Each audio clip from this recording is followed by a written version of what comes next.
olhar de igualdade. Não adianta querer montar com superioridade, não adianta querer se posicionar como um técnico, porque muitas vezes a gente anseia por isso, né? Ah, é porque eu sou engenheiro, porque eu sou zootecnista, porque eu sou médico veterinário.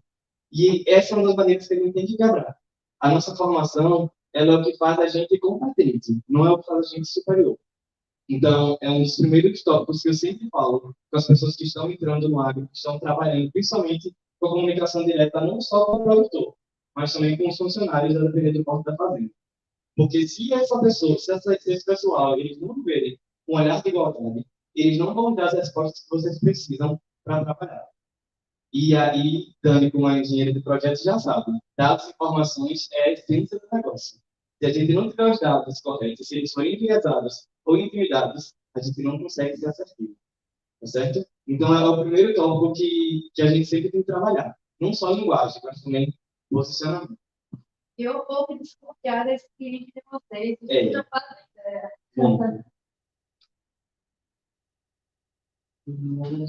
E aí, Rodrigo, bora lá? É, adianta aí. Isso daí já foi uma outra história. Eu acho que essa apresentação não estava atualizada. Tira esse cenário.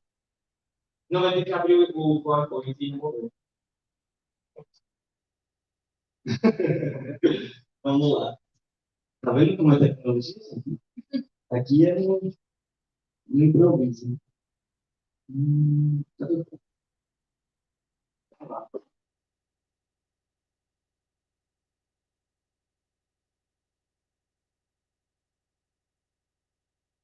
Ainda sei que tá aqui.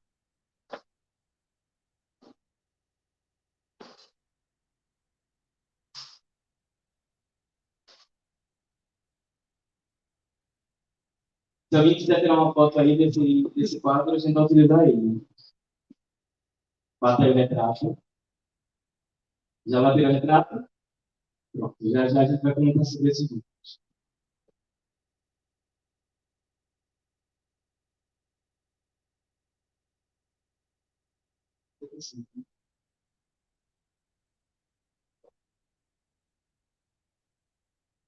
Quando a gente fala sobre LCG no agro, a gente tem que entender esse cenário econômico que a gente se encontra, não é isso?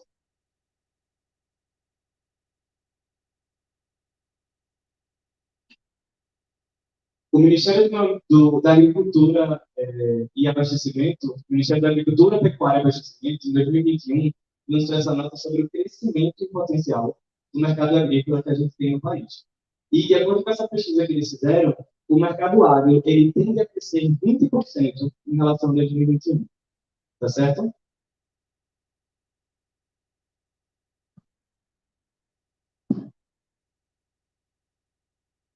E é importante que a gente entenda que o mercado agro é um mercado. E se você levar em consideração, por exemplo, outros portos, como a indústria de processamento de alimentos ou a indústria automobilística, ele tem um faturamento de 2 a 3 vezes maior. Inclusive, em relação ao PIB, foi um dos poucos PIBs que conseguiram ter acréscimo. No ano passado, para esse ano, ele cresceu 8,5%. Então, a gente está falando de um dos mercados mais consolidados que a gente tem no país. Só que nem sempre é o mais efetivo. E ele já necessita de uma estrutura empresarial de investimento robusta, e ele já tem várias commodities agregadas, como a gente já conhece, né? Que são negociadas em bolsa e as novas que estão entrando. Porque agora o agro também está entrando na onda de criptomoedas, em relação ao potencial agro, e o mercado de carbono, né, que já tem essa funcionalidade, tanto o mercado voluntário quanto o mercado regulado. E agora a gente entra na cotinha. Quem bateu o retrato vai me dar essa cola.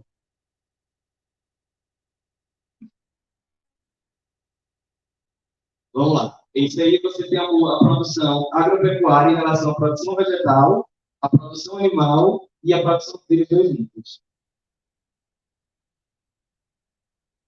E aí, vê aí essa cola.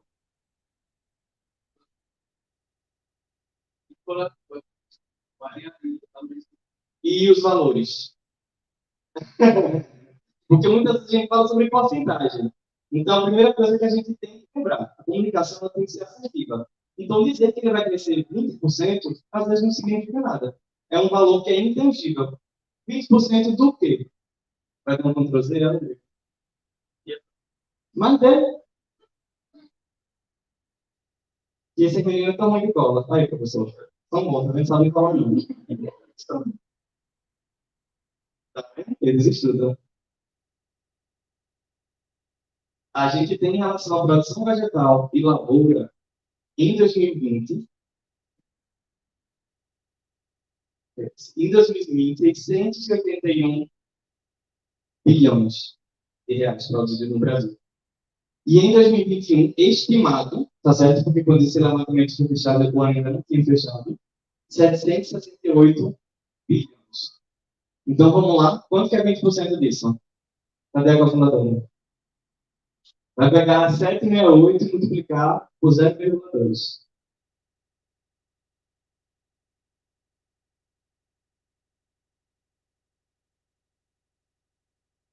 E aí? Para 150 e uma coisa. Não é isso? 156,6 bilhões de reais. Nós estamos falando de um incremento de 153, não é isso? Bilhões de reais em relação a 2021. Lembra que o estatístico do mapa aparece? E a gente está falando somente de produção vegetal. A gente ainda tem os valores de produção animal e a somatória deles. Então, tem muito dinheiro rolando. E uma das coisas que um amigo meu sempre comenta, você sabe qual é a última Lamborghini lançada? E eu disse, não, por quê? Ele disse, se você não sabe, você não é o público-alvo. Então, se esses valores não estão em vocês, significa que vocês ainda não estão. E é um posicionamento que a gente tem que começar a ter. A gente tem que viver o agro para a gente conseguir se posicionar nele e ajudar quem vive dele. Tá certo? Bora lá? Aí a prova já passou. Essa é a próxima.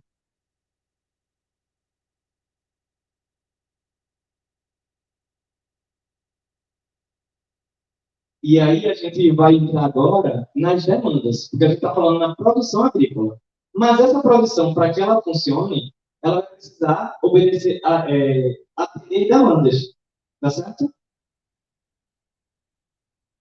Estima-se que a demanda por energia suba 40% do que é usado atualmente. Sabe o que isso significa? Que nós não temos padrão mínimo de geração e distribuição de energia para atender essa demanda. Porque atualmente a gente já vive no limite. E como a gente consegue chegar? A gente já tem soluções que estão sendo implantadas, como a produção eólica e a produção fotovoltaica. Estima-se que essa demanda seja suprida principalmente pela energia fotovoltaica, porque ela não depende de rede principal. A gente pode trabalhar tanto com banco de capacitores quanto com banco de baterias, para atender localidades que não recebem as linhas de transmissão principais. A gente tem demanda por água, cerca de 50%, ou seja, a gente vai dobrar em relação a 2021 a necessidade de energia. Então a gente vê como a água é importante, porque a gente precisa dobrar a quantidade de água utilizada para crescer em 20%. Vamos começar a ter esses padrões de expansão, né? E a expansão necessária para a produção de alimentos em relação a tanto a área quanto o mercado, ela precisa crescer 35% para atender essas outras demandas. A gente tem logística para isso? Como estão as nossas estradas no meio rural? Como estão as linhas de distribuição, não só de energia, mas também de equipamento? Via container. A gente tem navios mais rápidos do que a gente tem hoje? O sistema de navios hoje ainda tem carga a ser colocada ou eles já trabalham no limite? Tudo isso precisa ser pensado. Porque a gente não é um celeiro do Brasil, a gente é um celeiro do mundo. Nós somos o maior exportador de carne bovina, nós somos o maior produtor de laranja. Nós temos grandes mercados para atender. Então, isso aqui são problemas. E onde há problemas, para a gente que é profissional, há desafios. Porque eles precisam da gente para que isso seja resolvido. E isso entra em todo o processo que vocês vão ter dentro do campo. Vocês que são da zootecnia, principalmente em manejo de ração e pastagem. É essencial para que a gente aumente a produtividade e garanta que os frutos aconteçam. Porque aumentar a produção sem aumentar a produtividade é aumentar a demanda. E muitas vezes a gente pode ter o recurso, mas a gente não vai ter de onde utilizar. Ok? Bora lá? E aí a gente entra nesses critérios e cenários de ESG. Tá certo? Esses critérios são determinados para a promoção da sustentabilidade em organizações do agronegócio através de investimentos potenciais. Então, a primeira coisa que vocês têm que entender, ESG é um termo mercadológico. Porque os princípios da ESG nada mais, nada menos são do que os princípios de sustentabilidade já existentes. Só que como colocar essa sustentabilidade em voga? Como colocar essa sustentabilidade em foco? De uma coisa que seja atrativa. A primeira coisa que a gente faz é jogar para o inglês. Tudo que é dinheiro é chique. Não é isso? A gente vai fazer um brunch, a gente vai fazer um network. Hoje a gente está aqui no meetup. Já dá um chique, já dá para inteiro, não é não? Então, o que é que o mercado, o que é que a ONU, o que é que as instituições viram? A gente precisa criar padrões e que esses padrões consigam chegar e seja atrativo. Porque o meu sustentabilidade e o meio ambiente já não está mais agradando. Até porque para o produtor rural, muitas vezes o meio ambiente é dor de cabeça. Porque ele só pensa na multa que ele vai receber, na restrição que antes ele tinha, que antes ele não tinha, agora ele tem. Porque a gente vive no mundo agro na geração X, sabe? Enquanto a gente está na Y, na Z, a gente é milênio, eu sou crise. Eu sou crise. Isso aqui para mim não é coração, não. Isso aqui para mim é também. Então, a gente precisa entender como se comunicar, né? Pode passar. E aí, vem as engrenagenzinhas na nossa cabeça que começam a funcionar. A gente quis aprender isso daí, não, não engrenagenzinhas. Bora lá. ESG é um sistema de governança, ou seja, a gente está falando de produção? Não. A gente está falando somente de gestão? Não. A gente está falando de governança. Uma governança que ela tenha a sustentabilidade como meta principal. E essa sustentabilidade ela tem que ser pautada em princípios ambientais e princípios sociais. Tá certo? Vamos lembrar da frase icônica da nossa atual ministra do Meio Ambiente e Mudanças Climáticas. A gente tem que ter uma economia economicamente viável, ambientalmente correta e socialmente justa. É essencial que a gente tenha esses princípios bem definidos para que a sustentabilidade em si aconteça. E aí a gente começa a pensar, por exemplo, será que a produção elétrica fotovoltaica a todo custo é meio ambiente? No início do ano a gente teve um acidente na mina do lítio, onde vários mineiros e mineradores, né, porque nem todos são legais, quase ficaram soterrados e quase morreram. A produção, a necessidade abrupta de lítio que surgiu devido às placas fotovoltaicas, acaba trazendo essas novas explorações. E até então a energia fotovoltaica era vendida como verde. Mas veio de aqui a que ponto? Veio de aqui custo. Essas coisas elas precisam ser pensadas. Os pilares do ESG envolvem o environment, que é meio ambiente. Nada que a gente já conheça. Ele abrange temas como gestão de resíduos, água, energia e materiais, biodiversidade e uso de recursos naturais, principalmente voltado à poluição e mudanças climáticas. Tá certo? Antigamente, poluição e mudanças climáticas não eram tão vistos, até porque a gente passou por etapas dentro do nosso conceito do meio ambiente. Até um tempo atrás, o meio ambiente era somente água. Fazer água, fazer o uso bom da água, economizar água. Depois veio a necessidade de usar energia, porque quando a gente passou pelo apagão, a gente passou por aquelas restrições. Então, os princípios ambientais eles vão avançando, porque a sociedade precisa acompanhar.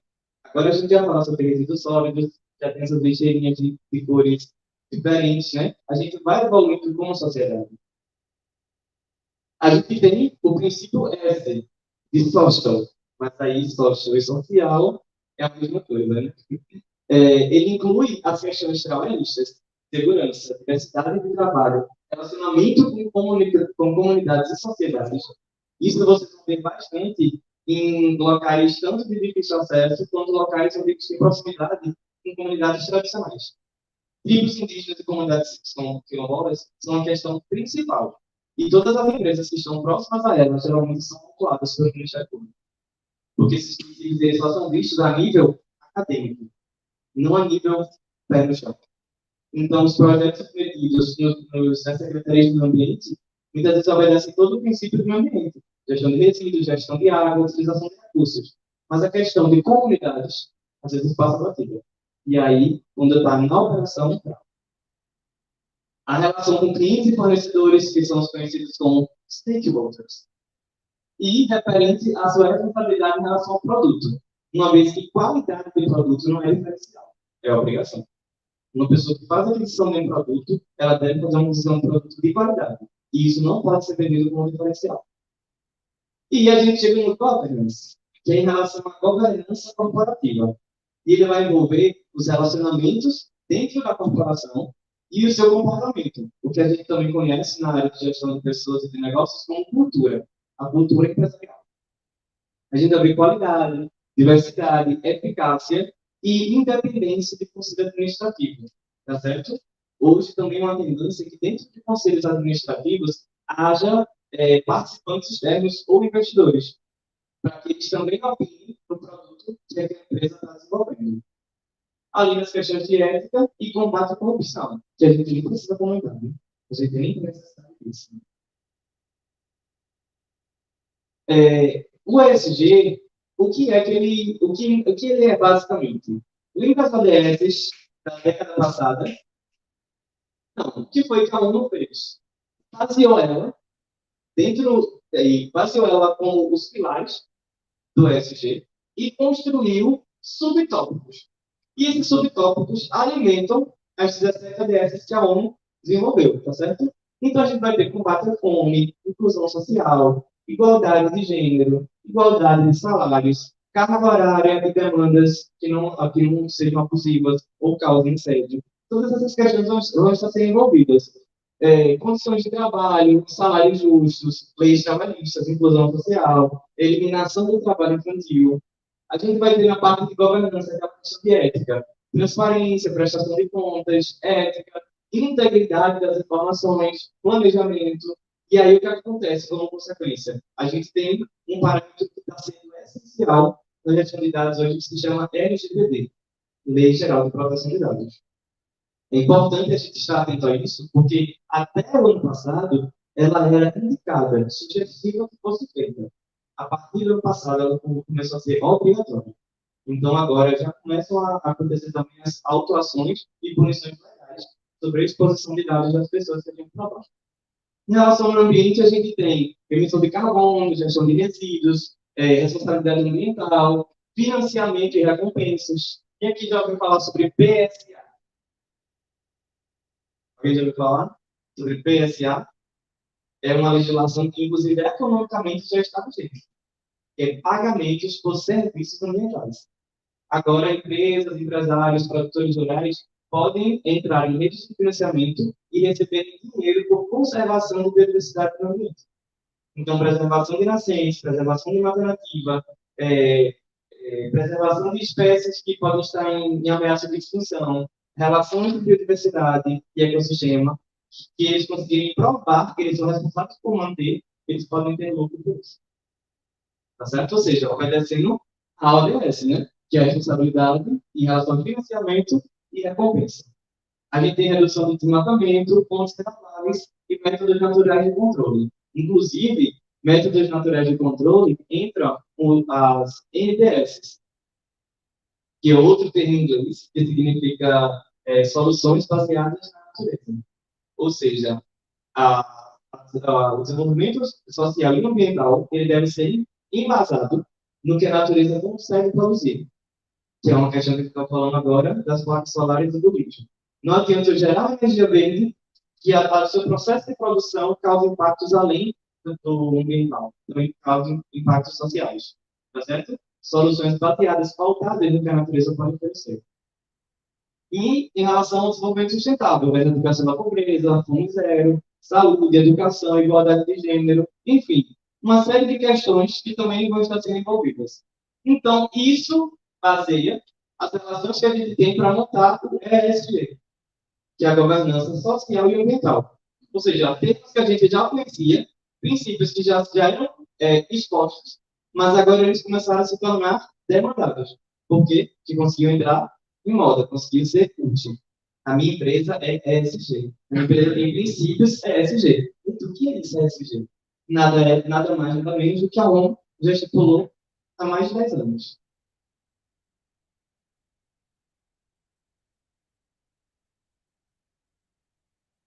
E aí, eu trago esse slide, porque quando eu estava procurando para atualizar essa apresentação, eu achei essa imagem. E vejam só como é interessante. A gente acabou de falar que ESG tem que ser, o principal diferencial é também ser soluções baseadas na natureza. Mas olha o que é que essa pessoa que fez a ilustração colocou como environment, que é meio ambiente. Uma fabricazinha. E por quê? O que é CO2? E o que é que mais tem crescido hoje? Qual tipo de mercado? Mercado de carbono. Está entendendo como precisa ter um apelo não só econômico, mas o que está na moda para que chegue até a população? Ou seja, se eu tivesse colocado somente essa ilustração, a gente conseguiria sugerir que a parte do meio ambiente. Por quê? Controle de gases de efeito estufa. É o único princípio da ODS em relação ao meio ambiente? Não. Mas a questão mais importante. O social, né, com as pessoas, e a governança, que aí não é estudante. E aí o que acontece? A gente, muitas vezes, para a sociedade, a gente tem essa visão. A gente tem essa visão de emissão de gás carbônico. Mas o que a ESG vai acabar abordando? Relação com comunidades, legislação ambiental, transparência e compliance, perda de biodiversidade, ação social. A gente vai aumentando o leque, direitos humanos, diversidade, logística reversa, para a Constituição é uma luta que a gente está tendo para conseguir fazer o recolhimento dos vasos de agrotóxicos.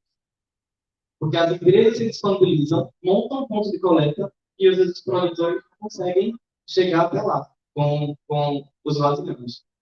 Ou seja, a logística reversa acontece, mas não é infraestrutura para ser estradas para dar suporte a isso.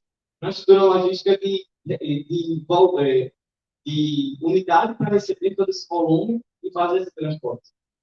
As atividades acontecem, mas sem a logística, sem o planejamento, sem a gestão da atividade, ela também enfrenta problemas.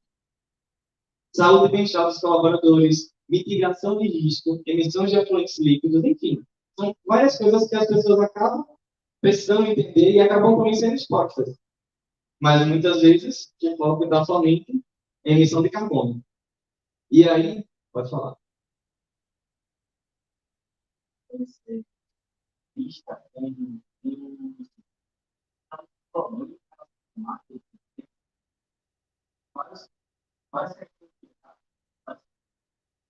mas a gente vê, principalmente no meio de comunicação, sim, é um marketing que tem passado nisso. Com certeza. Com certeza. Principalmente, mas assim, o que acontece? Dentro do mercado de carbono, é tanto que é muito comum vocês verem carbono e um EQ pequeno, que significa equivalente. Por quê? Devido exatamente à comunicação, se a gente, quando a gente fala gases de efeito estufa, fica muito distante. Quando a gente fala gás carbônico, o que a gente pensa? A gente já pensa no chaminé, a gente já pensa no escapamento de um carro, a gente já pensa numa churrasqueira, a gente relaciona a fumaça, entendeu? Mas, quando a gente fala do mercado de emissão de carbono, a gente está falando de gases equivalentes. A gente está falando de óxido nitroso, a gente está falando do CF6, dos SFS, e vários outros gases que também causam poluição, metano. Principalmente, o mercado dentro do Brasil de carbono começou com a gestão de resíduos da agricultura, da agropecuária. Gestão de resíduos em relação às espécies de porcos e de bois. Foi o start disso aqui no Brasil. E aí vem as inscrições que essa apresentação vai estar disponível no Hub, e aí vocês podem pegar. Eu sempre trago isso como descritivo para que vocês possam ter uma descrição um pouquinho mais detalhada sobre esse assunto. E aí são alguns dos pilares que são mais embasados. Emissão de carbono, utilização de recursos.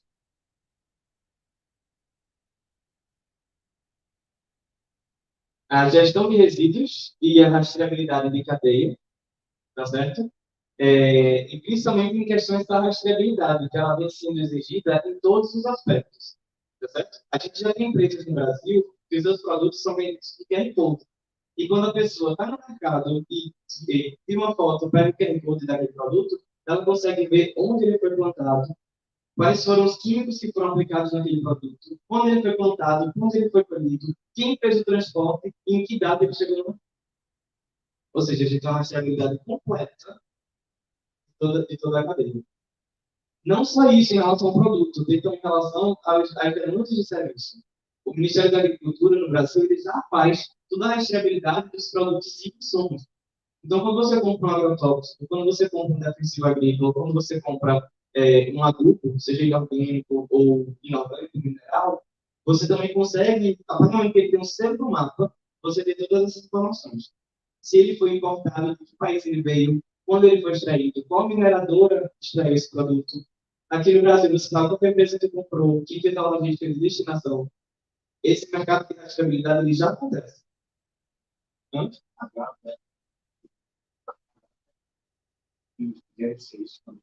Olha, já temos um case ali. Essa eu não conhecia.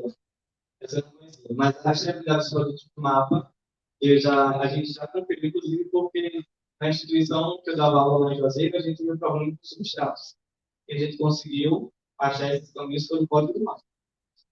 Inclusive, agora eu estou fazendo essa trilha para lugares.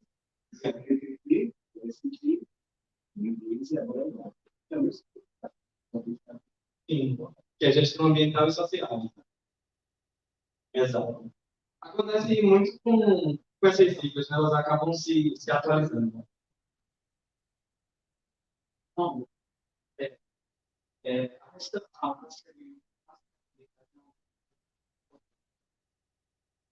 mas o que eu falo que a gente percebe é que para se iniciar esses itens, normalmente isso está atingindo mais produtores mais estabelecidos. São os produtores grandes, em geral, que contam com escritório de advocacia, departamento de contabilidade, para orientar ele a como se beneficiar dessa lei. Mas, quem menos abriga, acaba sendo e ele fica excluído desse processo. Como abordar os dados para ter esse tipo de benefício que hoje se concentra? E eu diria mais, você está falando da parte burocrática. E a parte de gestão desses dados? Tá bom, eu consigo gerar um QR para fazer esse armazenamento de dados. As fazendas vão ter porte para manter esse banco de dados? Como é que eles vão ter a capacitação dos seus funcionários para que eles consigam tabular esses dados de forma correta? Como é que os funcionários que vão estar em campo vão saber agregar valor a essa tabela? Porque acabam sendo tabelas que são preenchidas, que viram dados dentro de um banco de dados para fazer essa gestão. Além dessa questão jurídica em relação à instrução, tem a parte também técnica, não só tecnológica. Porque isso pode ser feito no Excel? Pode. Mas como é que eles vão manter para que esse Excel comece a dar resultado? Não ter um padrão de dados, não ter um padrão de preenchimento. São desafios que a gente tem que enfrentar. Porque quando a gente vê de cima, a gente começa a ter uma visão de que, isso é possível. Mas é possível em quais condições? Qual mercado? Em qual logística? Ou então, se não é possível para essa condição atual, qual é a adaptação necessária para que isso chegue ao produto? O que eu posso falar? Os produtores nem sabem a existência das coisas. Exato. Exatamente. E isso precisa chegar a eles. Porque não adianta a gente estar usando esses termos em inglês para fazer com limpeza e chegar na efetividade e não acontecer. Tá certo? É tanto que já existe um termo, veja só, ESG é uma coisa nova. E já existe um termo de xingamento para o ESG, que se chama greenwash. Outro termo em inglês, tá vendo? Que é lavagem de dinheiro. Ou seja, é uma falsa limpeza. Eu digo que eu faço, minha produção de energia é 100% fotovoltaica. Eu não tenho material da sua parte. Não sei. Mas eu estou me vendendo como ambientalmente correto. Entendeu? Eu tenho mais viabilidade. Mas qual é a condição do preenchimento desses dados? Qual a veracidade? Qual a transparência dessa informação? Então, já existe esse termo que se chama greenwash, que são princípios que as empresas vendem como sustentável, e, na verdade, nem sempre elas estão realmente alcançando os princípios dos pilares das ODMs de sustentabilidade. A gente tem em relação aos mecanismos de financiamento e recompensa, estimulando os produtores da cadeia produtiva a iniciativas sustentáveis. E é um outro desafio que a gente tem. Porque muitas vezes a gente vende a informação para o produtor, passa para ele, de que ele precisa ser sustentável. O seu precisa ter uma atividade que agrida menos ao meio ambiente. E a gente volta para aquilo que o professor falou fazer, falar. Muitas vezes eles já fazem. E eles acabam deixando de fazer pela falta de reconhecimento. Então, a gente que está dentro do agro tem essa missão principal. De não mostrar, de mostrar para as pessoas, não somente como a mídia mostra, dos impactos e das coisas negativas, mas mostrar também que muitos princípios que indústrias e mercados não obedecem, o agro obedece. Nós somos um dos países mais beneficiados pelo sistema de plantio direto, por exemplo, em grandes culturas. E isso é uma realidade. Existem grandes países produtores que não conseguiram implantar o sistema de plantio direto como a gente implanta. O sistema de rotação de cultura, o sistema de rotação de manejo de pastagem, sistemas agro-silvopastoríferos. São atividades que já são existentes. A gente não está lutando para implementar isso no Brasil. A gente está lutando para que isso continue, essa produção continue a acontecer. E muitas vezes o reconhecimento não vem. Então, aqueles que são os parceiros acabam perdendo gás, perdendo a força por estar dando palavra. A gente tem que ser essa voz. A gente tem a oportunidade de ter acesso à educação e conhecimento, a gente também tem que ter a nossa responsabilidade de passar isso para frente, não só com qualidade, mas com veracidade de informação. Responsabilidade ambiental, principalmente na diminuição dos impactos causados ao meio ambiente e a proteção da biodiversidade, equilíbrio de ecossistema. Em relação a essa questão de biodiversidade, é uma das coisas que mais tem pegado a gente, porque existem alguns estudos que já mostram que a atividade agrícola estrutura mais o sistema do que a não atividade. A gente tem áreas que são presentes, por exemplo, a desertificação. E o manejo agrícola irrigado proporcionou o crescimento de vegetação ao redor. Porque era uma área de desertificação com solo exposto. A partir do momento que você implementa uma agricultura ali, você faz cobertura do solo. E aí você faz ciclagem de água, por consequência, acaba mudando a quantidade de fauna e de flora e proporcionando o desenvolvimento natural. Só que aí, como é que a gente faz com acesso a esses produtores para entrarem nessas áreas? Agora parece que tirar uma outorga no Brasil, né? Alguém já tentou tirar uma outorga de bolsa? Quero entrar nessa seara para você ver. É sério. Tem produtores que às vezes gastam metros ou até quilômetros com tubulação para pegar a superficial em algum rio do que furar um poço. Do tanto que é a dor de cabeça. O investimento com tubulação vale mais a pena do que a burocracia que de um recurso que já está lá. Não coisa que ele vai gerar, que ele vai diminuir o potencial, não. Está lá parado. Você precisa ter acesso à perda. Mas é uma maravilha. Então, não são assuntos tão distantes, não. É uma realidade de quem está no campo já vive. E a gente tem que trabalhar essa comunicação. Redução do desmatamento, e isso entra em voga com uma medida de lei que foi assinada essa semana na Europa. A União Europeia assinou um termo de que dentro da Europa não entrará produtos originados de áreas desmatadas. Eles não dizem se é desmatamento legal, se é desmatamento ilegal, se passou por processo de licenciamento ambiental ou não. Então, o que significa que metade do nosso mercado de soja não vai entrar mais na Europa. Nós temos 18 meses para regulamentar nosso sistema de logística e destinação de produtos para realocar esses 50% para os outros países. E focar os outros 50% que são produzidos em áreas que já estavam desmatadas até 2020 na Europa. Olha o desafio que a galera de Uai tá tendo aí nas costas. E eu acho que não é só questão do desmatamento. A qualidade da água utilizada pela agricultura também tem sido muito assim, né? Esse ano no Paraná, a qualidade da água é uma das piores do país e eu estou muito mais assim, né? A qualidade da água, na rede de abastecimento, que é equivalente a Limasa aqui, o limite de tolerância de água no Brasil é 380 vezes maior do que o europeu. Na hora de produzir soja, milho, carne de frango, suíno, como esses produtos vão chegar na Europa, sendo que todos utilizavam esse tipo de água. Na verdade, não, na verdade, eu passei 3 anos com água de galão. Já medo de água da rede de abastecimento. Então, esses animais ou essas culturas que utilizam água não Exatamente. A gente volta, inclusive, para aquilo que a gente estava comentando antes, né? Que o princípio da sustentabilidade aconteça em todos os aspectos, não só do produto já produzido, mas do processo de produção e abastecimento. E a qualidade de água é um desses fatores, com certeza. O tratamento de efluentes se torna necessário. Principalmente porque agora não, já há um tempo, o sistema de análise acabou sendo mais restrito. Tem empresas aqui no Brasil que contratam pessoas para morar em outro país, para ficar no ponto de recebimento de exportação. A Holanda, por exemplo, tem um complexo que só brasileiros moram.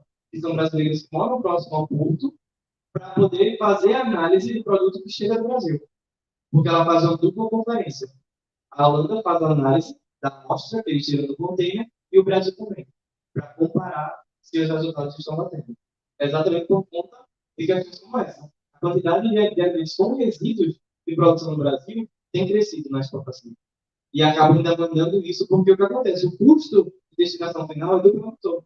Então, se o produtor coloca um container de manga ou um container de carne de suínos e ele chega lá em outro país e acontece essa identificação de resíduos que não pode entrar, esse container não volta para o Brasil, esse container é incinerado. E quem paga essa incineração é quem mandou.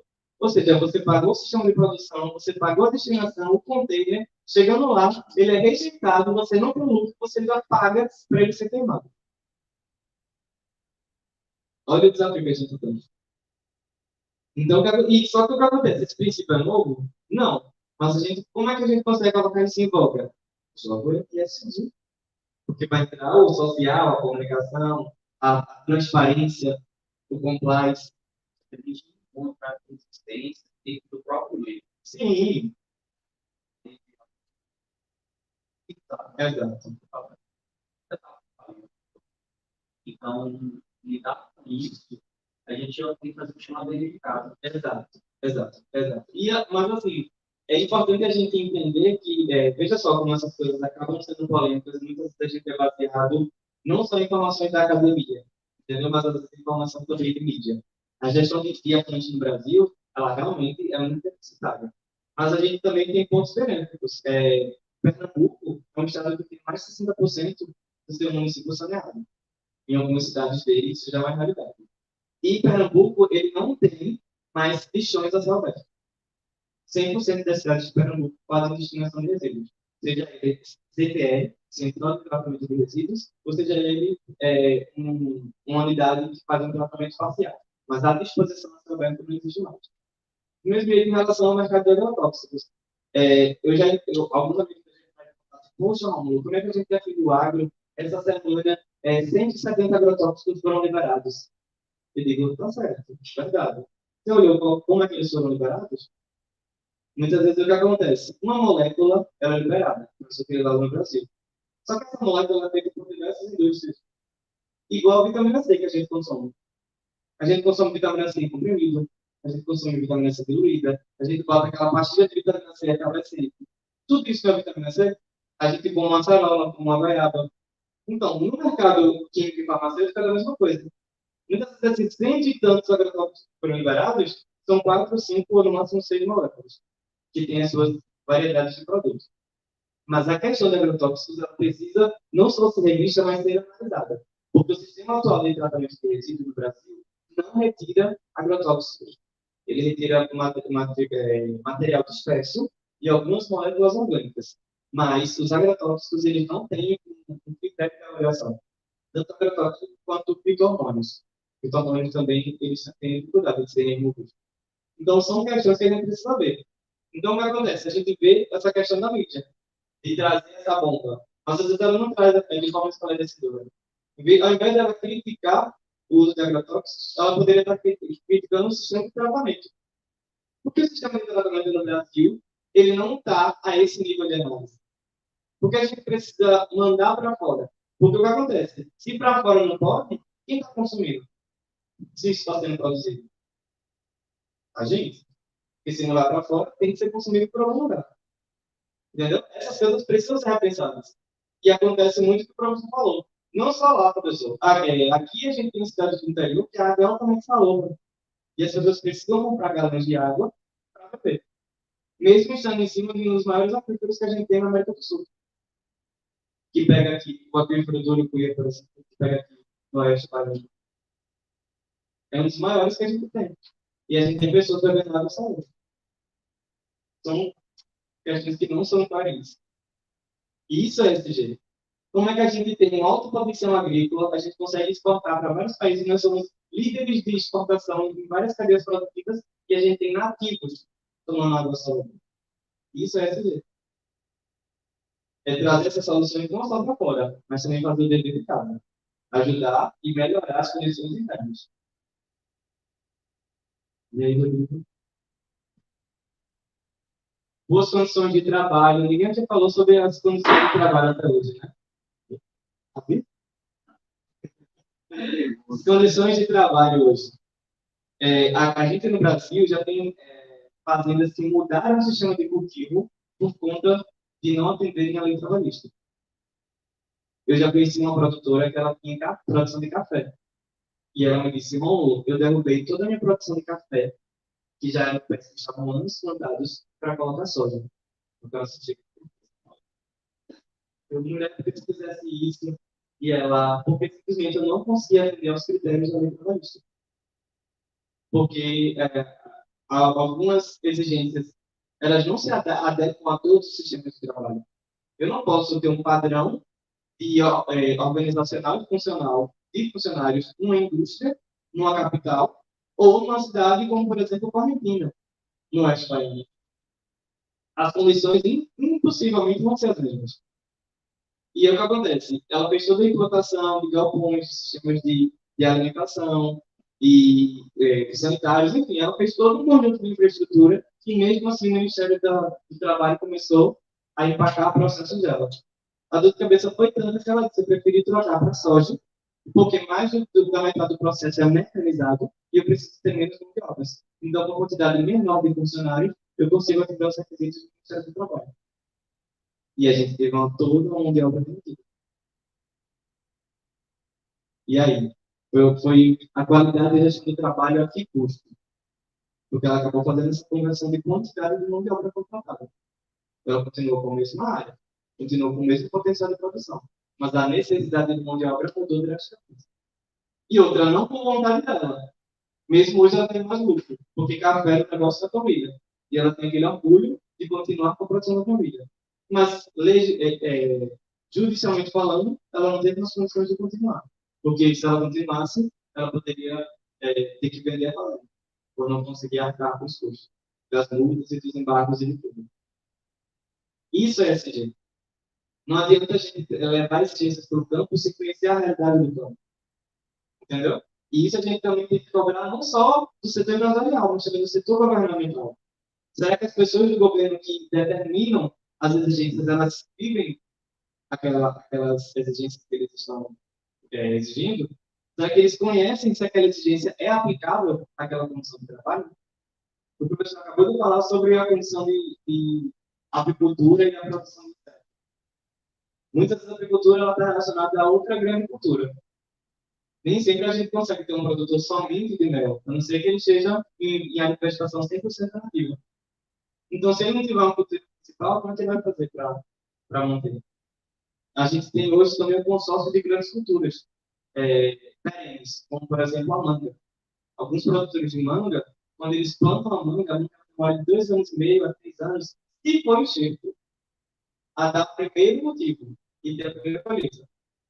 Com todo o sistema de irrigação e funcionando. Então, os produtores fazem, enquanto a manga está crescendo, eles vão produzindo culturas cíclicas, feijão, com melancia, para poder ter uma renda recorrente, enquanto a manga não dá dinheiro. São adaptações que acabam sendo feitas. Mas, às vezes, a gente quer fazer uma exigência de mercado, igual que a gente consegue fazer a nível industrial. E o setor agro tem necessidades totalmente diferentes. Então, se a gente não entende essa realidade que esse produto tem, como é que a gente vai ajudar ele a resolver os problemas dele? Ele precisa de alguém que enxergue com os olhos dele e que sintam os problemas que eles têm, para a gente poder trabalhar essa empatia e fazer as soluções que eles precisam. A gente tem a parte de inclusão social, a redução do trabalho infantil, a responsabilidade social e desenvolvimento de pessoas, além de códigos de conduta, tá certo? Esses documentos que ajudam a organização a direcionar as suas atividades, que é principalmente a questão da cultura organizacional, que vem sendo muito batida atualmente. Compliance, né? Exatamente. A questão de projetos sociais, ela acaba sendo muito exigida e uma das coisas que agora as empresas elas estão tentando fazer é a conversão de multas em auxílio de instituições que eles conheçam. Porque agora você pode converter até 55% ou até 45%, dependendo da instância que que o processo esteja. E você consegue direcionar esse dinheiro para a instituição que você queira. Porque muitos produtores afirmam isso. Ah, vocês deram essa multa por conta da questão trabalhista.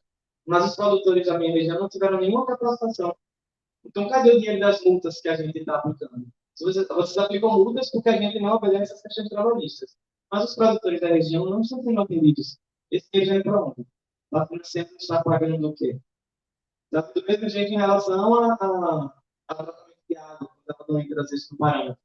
Ele fala, vocês estão criticando a gente porque a gente não tem uma água de qualidade para colocar no fruto para poder ser consumido. Mas o abastecimento aqui da cidade é feito com água sem tratamento. Se a gente paga essa multa por não tratar, esse dinheiro da multa tem para onde? São questões que acabam entrando em alta, né? Empresas como a antiga Monsanto, que agora é Bayer, eles têm uma linha de financiamento anual de projetos sociais para eles terem acompanhamento. E todos os projetos são de multas ou de autuações ou de taxas que são utilizados. Ou seja, um dinheiro que foi de infração, estão cumprindo a parte dele, em obedecer legalmente as infrações, mas também estão dando uma destinação que realmente seja efetiva. Que é isso que às vezes a gente sente a necessidade. Será que isso que foi investido está trazendo os resultados? Como esses resultados podem ser mensurados? A gente ainda tem esse tipo de desafio para encontrar. Transparência, prestação de contas, equidade, relações corporativas e ética. Aí, o pessoal da economia, né, da gestão de projetos, já deve isso uma maior dor de cabeça, principalmente dos processos produtivos. Fazer com que a pessoa que compra o produto entenda as diversidades e dificuldades que são geradas para ele ser produzido. Eu sempre lembro de uma vez com uma amiga minha, ela estava brigando com uma vizinha porque ela estava na calçada, com água da torneira. Se ela soubesse bem que foi gasto, se ela não fazer isso. E começou a pegar no pé. Porque realmente as pessoas elas utilizam água sem saber como essa água foi tratada. Quanto processo ele passou para ela chegar naquele nível de qualidade. Para estar lavando uma calçada. Esse negócio não acaba, não. Vou até falar isso. Ah, meu Deus do céu. Integridade de informações, planejamento, liderança, cultura, tá certo? Objetivos comuns. Essa questão cultural, ela tem sido muito revista, porque o que acontece? A gente acaba, quando leva em consideração essa parte socioambiental, lembrando das questões que a gente já sabe, né? A gestão de resíduos, uso de água, mas acesso à cultura, à arte, atividades sociais, a ociosidade de jovens. Isso são demandas que são efetivas e muitas vezes não vistas no processo de licenciamento ambiental. A gente já tem pesquisas que mostram que comunidades que receberam implementação, não foi nem uso contínuo, implementação de quadras, creches e unidades recreativas tiveram criminalidade reduzida. Ou seja, não foi investimento de dinheiro para que tivesse professores lá. Não foi investimento de dinheiro para que os projetos continuassem. Foi somente a construção, a implementação disso na comunidade. Exatamente.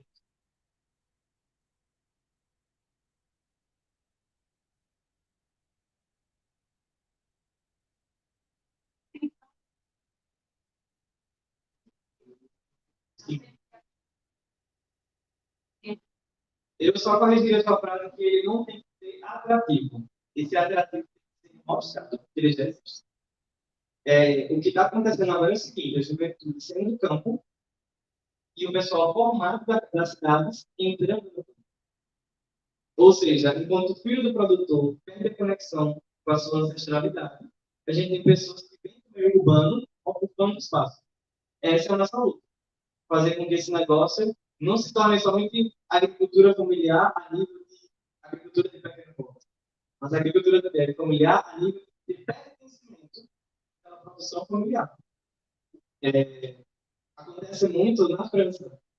Na França, o sistema de colheita é rotativo, porque vizinho produz com vizinho. Então, eles têm um sistema de safra onde o maquinário não só é compartilhado, mas também o emprestado alocado. Esse mês a gente tem que fazer a colheita na Bragança, porque no mês que vem a gente vai fazer na Soeiro. Entendeu? E existe a permanência. As pessoas elas têm esse atrativo de ir fazer uma formação na universidade e voltar para o campo para trazer essa formação. A gente tem no Brasil uma startup que se chama Smart Agro, startup de gestão de uso de água e defensivos. E era uma startup feita por filha de produtor. Uma filha de produtor, a Mariana, inclusive, ela saiu na Forbes Under 30, como uma filha de produtora que conseguiu fazer a gestão interna de água com sistemas e sensores de computador, criou um protótipo disso e hoje faz palestras mostrando exatamente isso. Então, eu não faço palestra vendendo sistema. Eu faço palestra mostrando o pertencimento que ela tem pelo campo. Porque para eles poderia ser mais fácil vender a propriedade e para a cidade tentar outra vida. Eles conseguiriam ter uma vida para isso. Mas esse pertencimento daquele histórico familiar, da casa que a avó foi criada, que a mãe foi criada, continua existindo. E foi o que fez com que ela ascendesse na vida. Em relação a essa questão acho que nessa visão, entrando um centro industrial, mesmo lá, né? Tem aquela questão do conhecimento acadêmico ou técnico, isso, conhecimento técnico para estar lá. Sim, então, eu acho que também é uma questão. Quando você está sendo você produz, mas são as pessoas do mercado externo, e quem tem capacidade técnica, está lá. Então, é o pessoal da cidade, importante, além sim,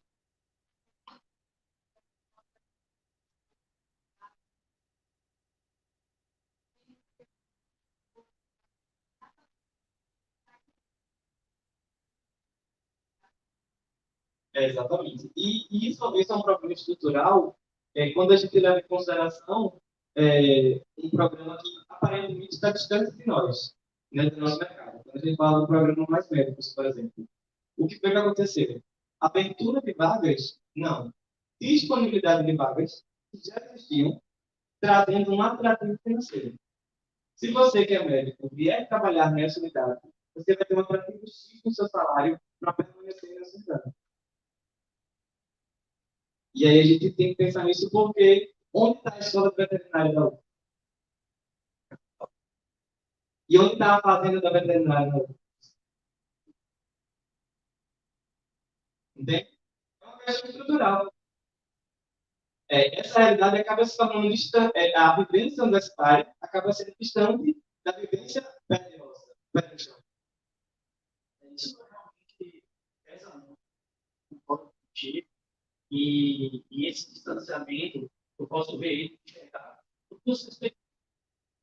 A produção rural de commodities que ainda ninguém. A grande cadeia, normalmente, hoje se consegue produção. Então, essa produtividade ela acaba sendo perdida, porque esse tipo de produtor sabe que 5 pessoas tocam 1.000 hectares. Sim. Então, ele vai ter essa produtividade na capital. Sem cinema, vida noturna, enfim. Então, ele consegue remotamente, sem que o filho do produtor, conduzir a propriedade social futuramente. Desculpa, fiz não, o olho do jogo é que engloba o gás, mas o jogo deve ser colocar para enxergar a questão. Então, esse é um grupo que perde a atratividade competindo com as grandes estatais reconhece outro grupo que perde a atividade, é porque ele não conseguiu se manter economicamente na cadeia produtiva. E aí, aquela grande empresa, com todas as atividades, e aí, aquele produtor pequeno, demora só para produtor. É uma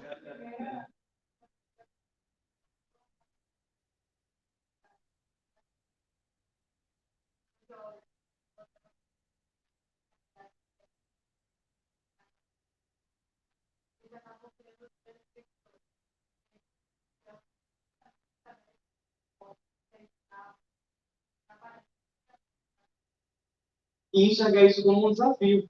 Porque o que a Smart Agro fez foi exatamente isso da Mariana.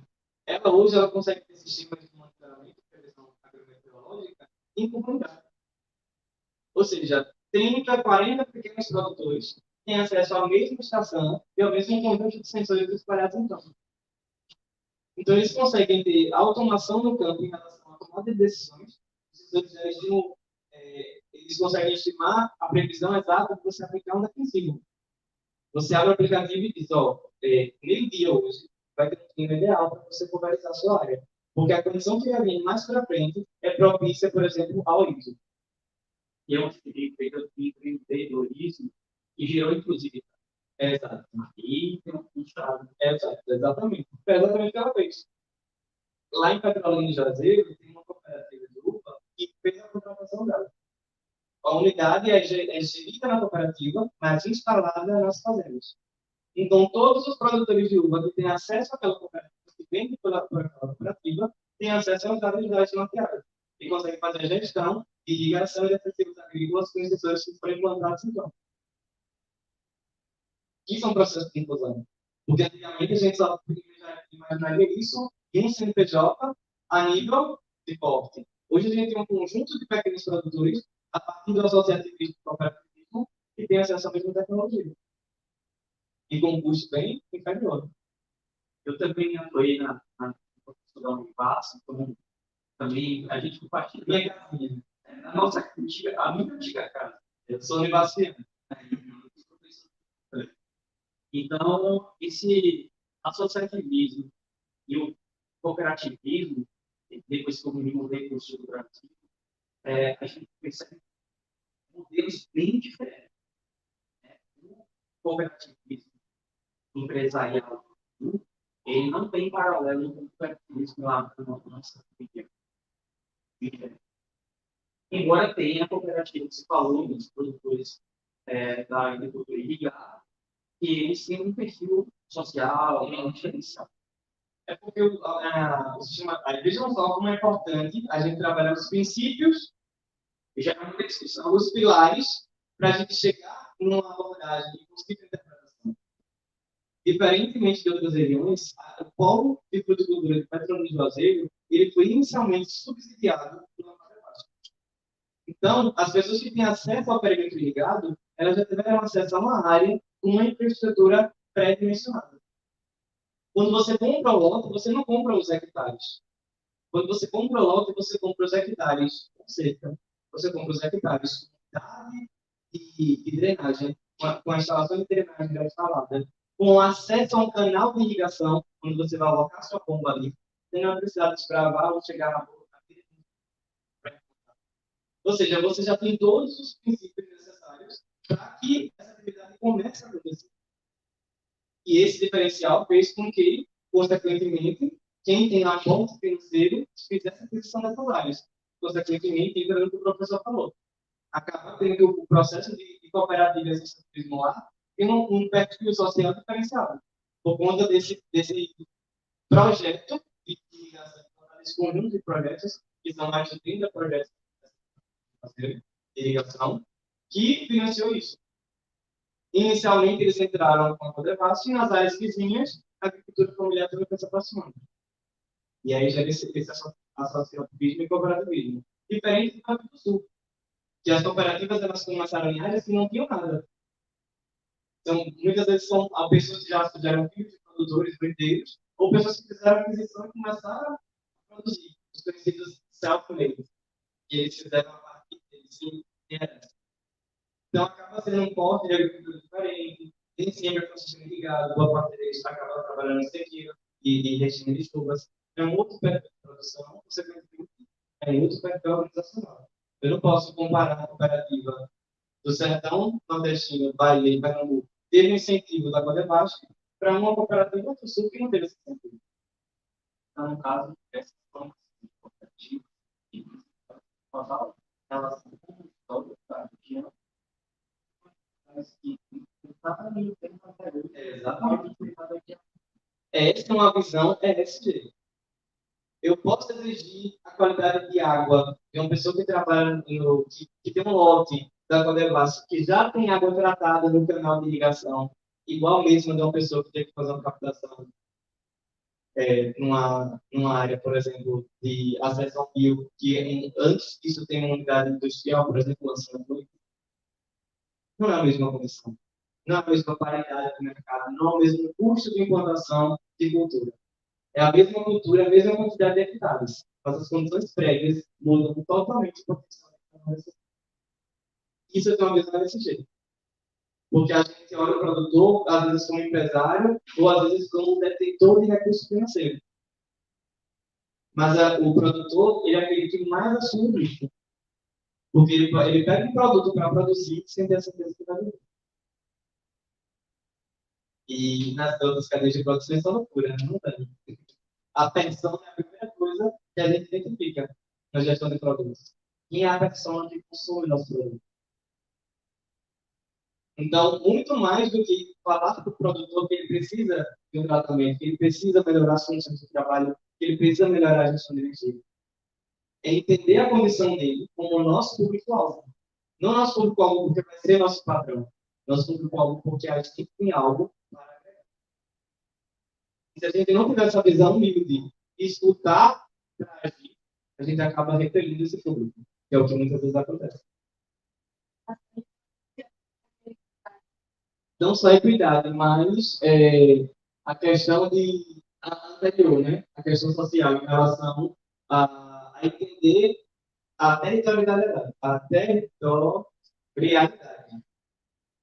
Entendeu? Porque são condições nativas distintas. Não é só a inclusão. A inclusão acaba entrando porque ele vai precisar de novos processos. Mas entender a ancestralidade dele. Entender o histórico que fez com que ele estivesse naquele lugar. Exato.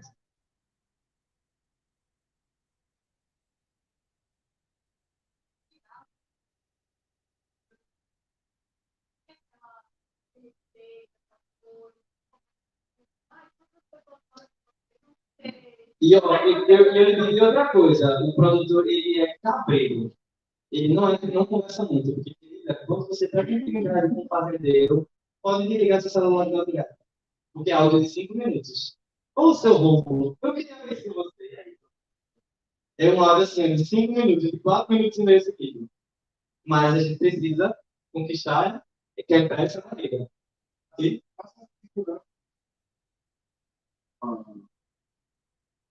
alta confiança para ele. Autonomia financeira também. sim, Porque sabe que a autonomia financeira. quando eu dava aula, que eu sou meu coraçãozinho pulsa por salmos. Eu dava aula de manejo de uso do sol, né? Eu já faço, trabalhava principalmente com manejo de irrigação. Mas vocês que são da zootecnia, vocês já viram manejo de pastagem? Pronto. Vamos lá. Se eu tenho um produtor que tem 12 hectares, já 12 hectares já não é produtivo, já tem a reserva legal, a PP e tudo. E aí esse produtor, nesses 12 hectares, ele tem 5 áreas de rotação para poder fazer o pousio e ele trabalha com metade de produção de gado, metade de produção de ovino. Que é a história de família dele é essa. Qual seria o melhor sistema de pastagem a ser implementado nesse imóvel?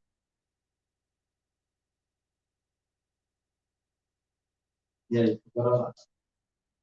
Tem que trazer para a realidade, né? Para que você estudar essa tecnologia, eu posso fechar um pouquinho a prova.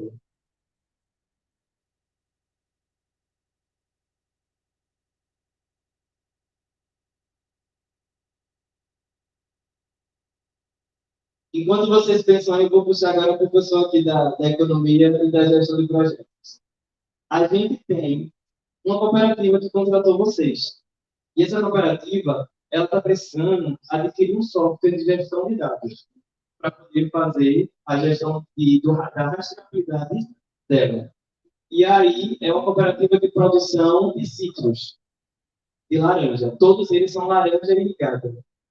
Qual seria o sistema de dados que vocês conseguiriam fazer essa gestão de dados para eles e que vocês sugeririam a compra? Hã? E aí, gente? Não entendeu? Eu tenho uma cooperativa. Essa cooperativa está sendo formada e ela precisa de rastreabilidade para adquirir um certificado para poder vender para o país. Qual seria o sistema que você ofereceria para essa cooperativa para fazer essa gestão de dados e implementar a rastreabilidade da cultura de ciclos irrigados?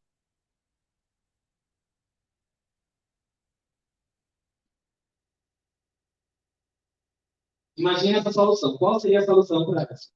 E aí, vocês da zootecnia, já têm a resposta?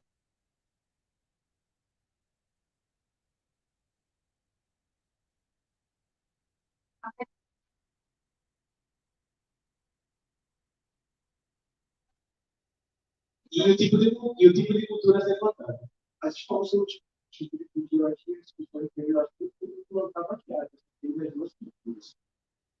Tem isso também. E aí, se eu disser para vocês que a resposta dos dois, tanto do pessoal de produção quanto do pessoal da zootecnia, é a mesma. Diga aí qual é a resposta. Ah, você disse que eu. Aham. Aquilo que o produtor pode pagar. Isso tem que ser o nosso critério. Isso é SG. É você entender a realidade. Você pode ter a melhor sugestão. Ele pode implementar essa solução? Não pode. Não, é uma realidade. Ponto. Essa tem que ser a solução. Então, o que é o desafio de vocês? Montar um planejamento com um recurso viável e que existe naquele momento para ele alcançar a meta de qualidade que vocês têm. Teve esse cultural, assim, eu falo que eu já vi os dois lados. Sim. Então, você chegar para eles, salvar sua favor. Você vai comprar isso, investir nisso, não sei o que, mas isso não assim. Outra abordagem, você está para eles. Você pode vender isso, pode comercializar isso aqui, se não precisa ter visto para tudo, basta ler. Aí você vai capitalizar ele, depois. Exatamente. É o que eu sempre coloco para meus alunos. Quando eu essa pergunta, eu fazia com sistema de irrigação. Qual o melhor sistema de irrigação para o produtor? Ele disse, professor, gotejamento. Com certeza é gotejamento.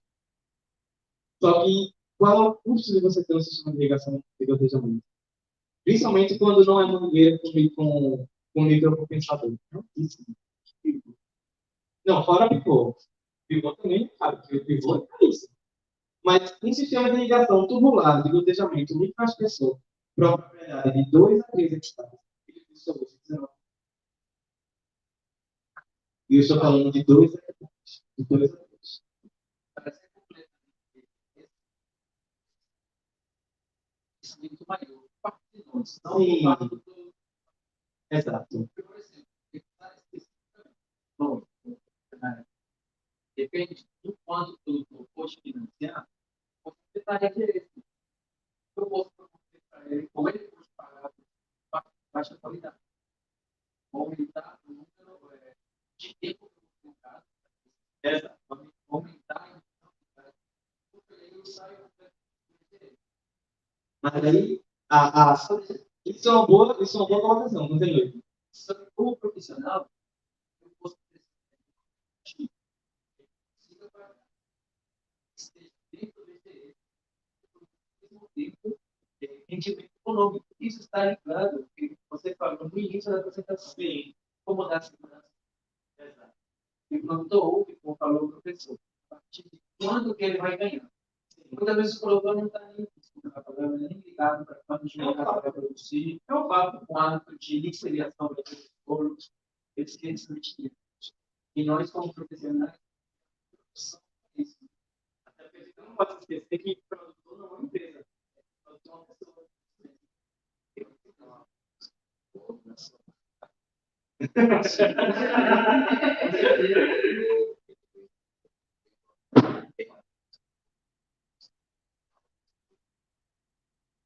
Quando você fala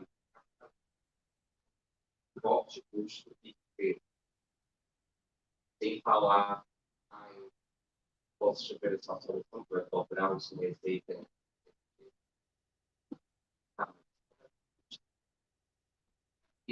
Ele se faz, principalmente pequeno, que é o meu público.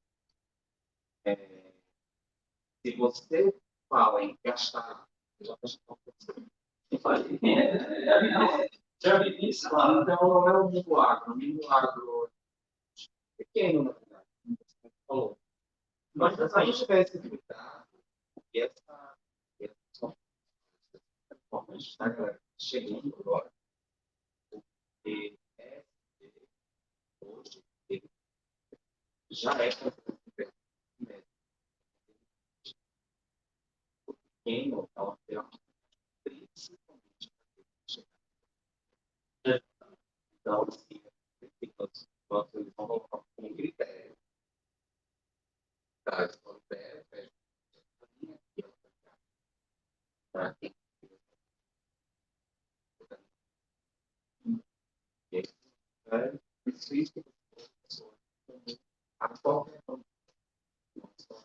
Sim, eu contextualizei claro, porque normalmente, principalmente na camada mais baixa do agro, você tem que entrada assim, já são naturalmente especializados.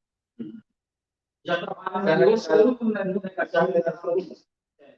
Mas eles já estão operando no terreiro há muito tempo. Sim. Então, propor investimento, por mais que a gente não saiba, a gente tem que começar pelo outro lado da quanto é que está social? como a gente primeiro capitaliza, para depois fazer. Pode ser abrindo mão de uma máquina, vendendo uma parte do rebanho. Hoje chega futuro cliente. Eu sempre outro que ele tem como ver, a gente já conversa mesmo. Fazer. E aí eu mando um potencial. Justamente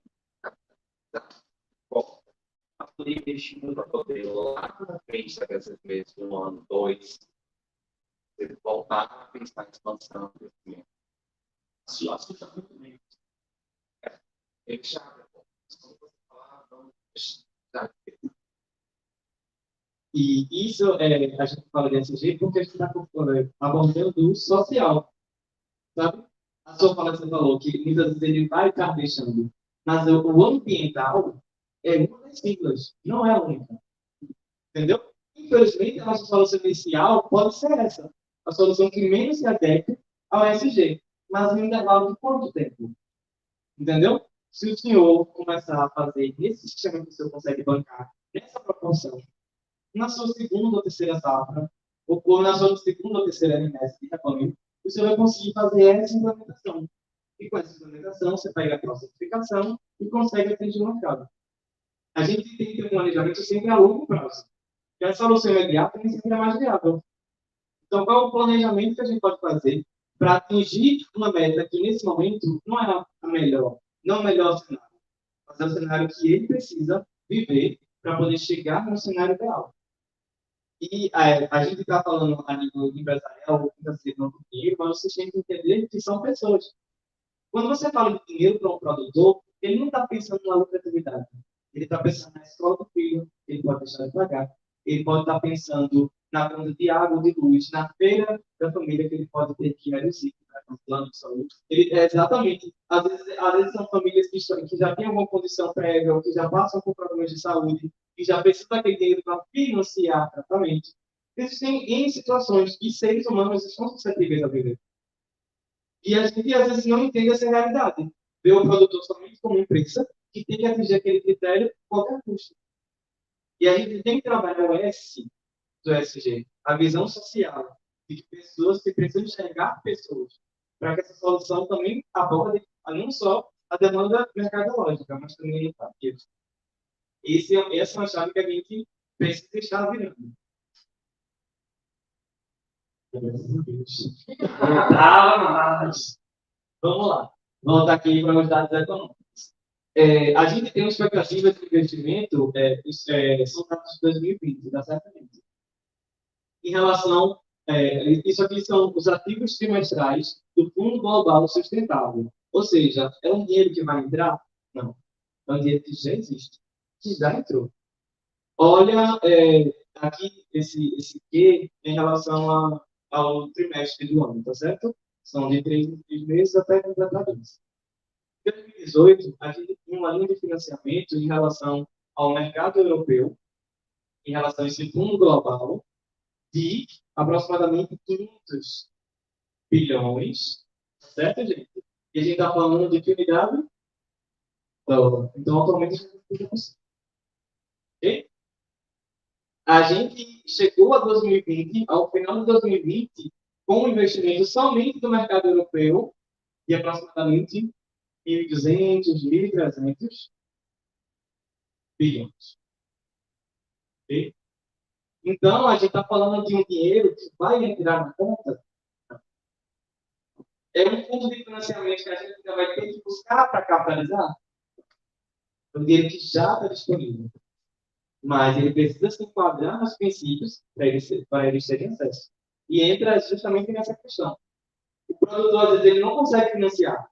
Mas como a gente consegue colocar ele dentro dos princípios para ele ter acesso a esse fomento? Porque são fomentos que já existem. E essa visão que a gente precisa ter como técnico. Ver quais são os princípios de SG que não estão sendo atendidos, focar na resolução deles, pontualmente, de um por um, até que eles cheguem nessa questão. Mas talvez a regra está muito alta para pequeno. Não, porque esses princípios também são baseados no S. A cada nível de recurso depende do nível de enquadramento que você tem. Ele não é uma regra única. Entendeu? Existem níveis de enquadramento a depender do porte e do tipo de atividade. Justamente para isso. Para que ele sirva como uma escada. Então, causa uma separação. Existem recursos no primeiro degrau. Exatamente. Exatamente. Estão. Aqui, ó. Isso aqui é o Fundo Global Sustentável. Mas a instituição. Isso. Ele tem site, ele tem plataforma que eu não trouxe esse príncipe. Mas tem uma linha de fomento. Entendeu? Já existe isso.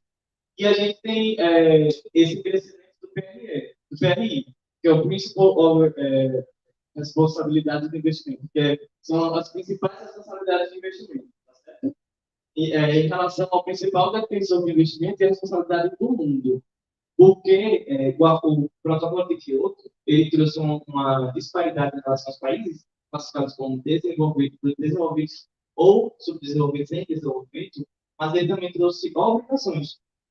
Já que você é um país que quer se classificar como desenvolvido, por consequência, você tem que ser financiador.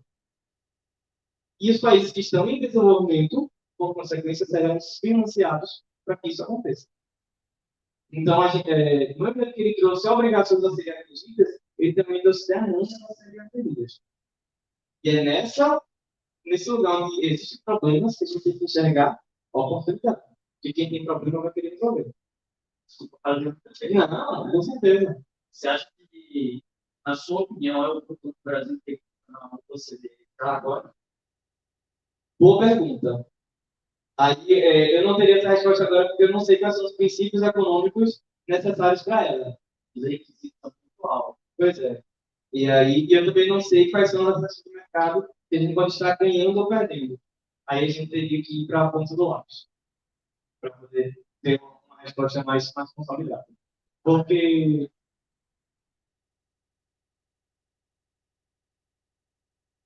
sim, Vista a criar.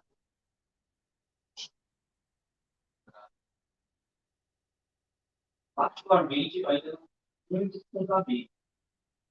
O que eu tenho hoje seria não entrar nessa etapa. então, é exatamente não é esse ponto de acordos bilaterais. Eles são, em relação ao nível de fomento, eles são mais atrativos do que realmente porque a gente consegue fazer negociações ponto a ponto. Por exemplo, essa restrição que a Europa está trazendo com produtos adquiridos de desmatamento. A nossa legislação no Código Florestal permite a utilização de biomas de 80% da sua área. Então, se um produtor ele tem uma área com vegetação nativa preservada, ele tem direito legal de nem sempre ele vai querer. Mas, às vezes, de 30%, ele pode desmatar 30% e produzir legalmente, obedecendo todos os princípios de licenciamento ambiental. A autorização de expressão de fauna, manejo de fauna, expressão de flora, perdão. Manejo de fauna, implementação do licenciamento, licença prévia, licença de instalação, todos os critérios da nossa legislação ambiental, ele obedeceu. Mas por que é uma área desmatada depois de 2020, ele não tem acesso a esse mercado? Então, se para esse mercado ele não tem, o governo tem que começar a procurar quais são os mercados que ele pode ter acesso. Então, esses acordos bilaterais acabam sendo mais atrativos, porque a gente consegue botar régua em cada um deles. Tá certo? E aí a gente tem os ativos em relação a esse tipo de gestão. E isso aqui funciona mais como uma associação, tá, gente? A gente tem os números de assinantes de países e instituições que acabam se beneficiando disso e a quantidade de dinheiro que vai rolando nesse meio do caminho. E a gente aqui já está ultrapassando em relação a esses ativos uma somatória em 2020 passando de 20 trilhões de dólares. É muito dinheiro. O mercado sustentável é um dos mercados que vai ser a bola da vez dessa próxima década. Só que a gente precisa ter atenção para não fazer greenwashing. Porque do mesmo jeito que a gente tem fomento, a gente tem cobrança. Vocês sabem quantos anos demora para que o crédito de carbono validado dentro do mercado? Alguém que já ouviu falar dessa informação? Deve ser equivalente ao que é um. Não.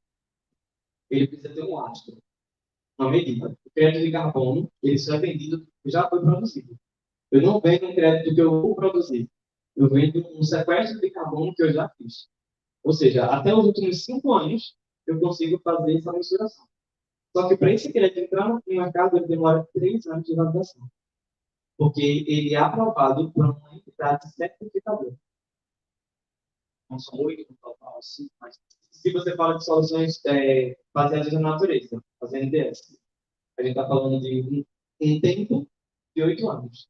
5 anos para produzir ou ter atividade sustentável e 3 para poder validar isso. Na verdade, 8 contando, se você quiser, recuperar os 5 anos anteriores. Mas pode ser 4, 5, depende de quantos anos anteriores você quer. Mas demora 3 anos. Ou seja, o crédito que eu estou validando hoje, ele só vai entrar no mercado em 2026. Porque a empresa que faz a certificação, ela acompanha o meu processo anualmente e em algum conjunto de meses, para garantir que eu não estou mentindo nenhuma informação. E que quem compra esse crédito de carbono não compre uma falsa ideia, mas que compre um carbono que realmente você testado. Os 3 anos pela certificadora. O que a legislação do mercado voluntário exige. Então, pode ser de 2 anos e meio a 3, também, depende do tipo de crédito que você vai negociar. Mas é muito tempo.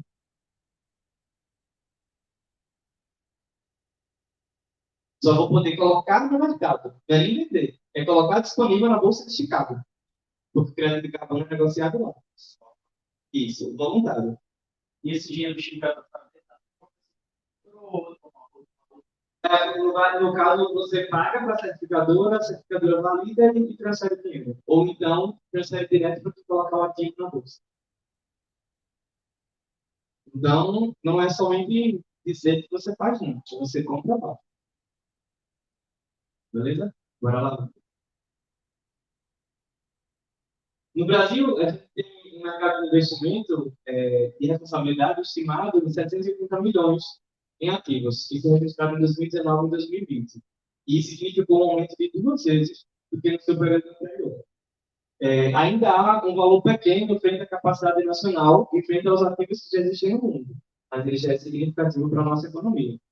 Em junho de 2029, o diretor dessa instituição ele estimou que o mercado de emissões em relação a títulos de dívidas verdes, okay, principalmente em relação às multas que foram aplicadas, nos próximos 5 anos, vai chegar no valor de 100 bilhões de reais.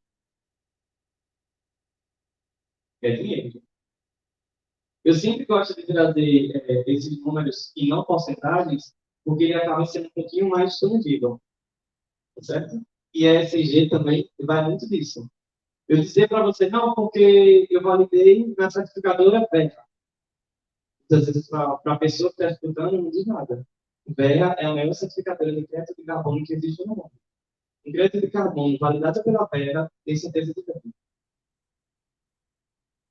Então, comunicar dentro do ESG é isso. É você fazer com que essa comunicação chegue na pessoa e essa pessoa sinta o valor dessa informação.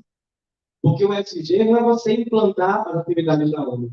É você trazer para os stakeholders, para aquelas pessoas que estão envolvidas no mercado, o valor e importância que essa informação tem. Você conhece produtores rurais em associação que já se desse tipo? Da Vera já. A gente tem no norte produtores de palma, entender? A gente tem Cabruca aqui na Bahia já implementando, mas não está 100%.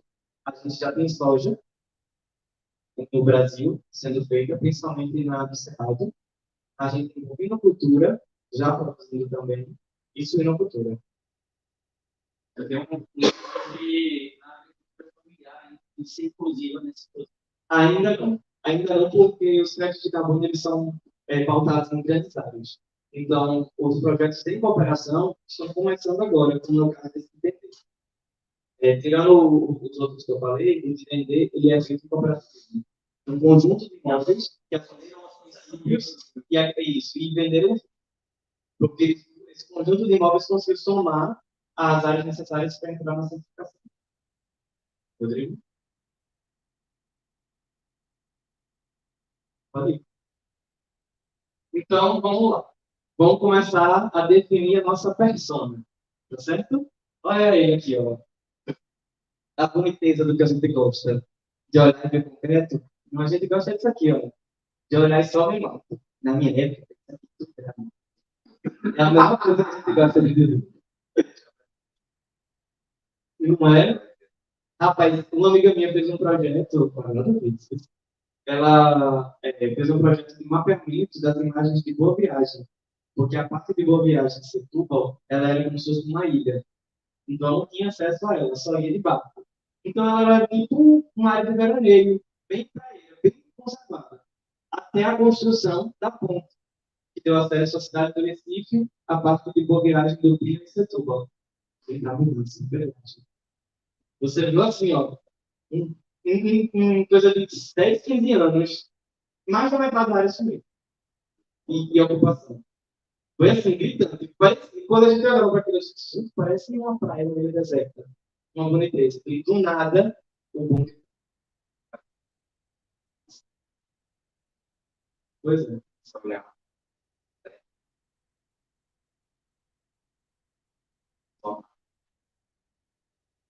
E já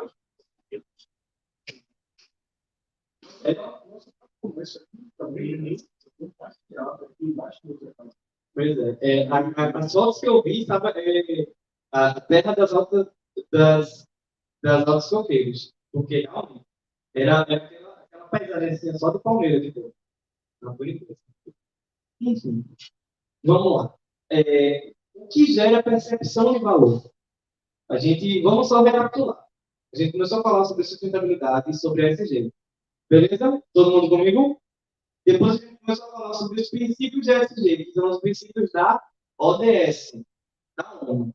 Tá certo? A gente abordou algum pouquinho deles, e agora a gente vai chegar na comunicação efetiva de ESG. Porque o que é nada mais e nada menos ESG? É a percepção de valor daquela cadeia para aquela pessoa que está se posicionando. Tá certo?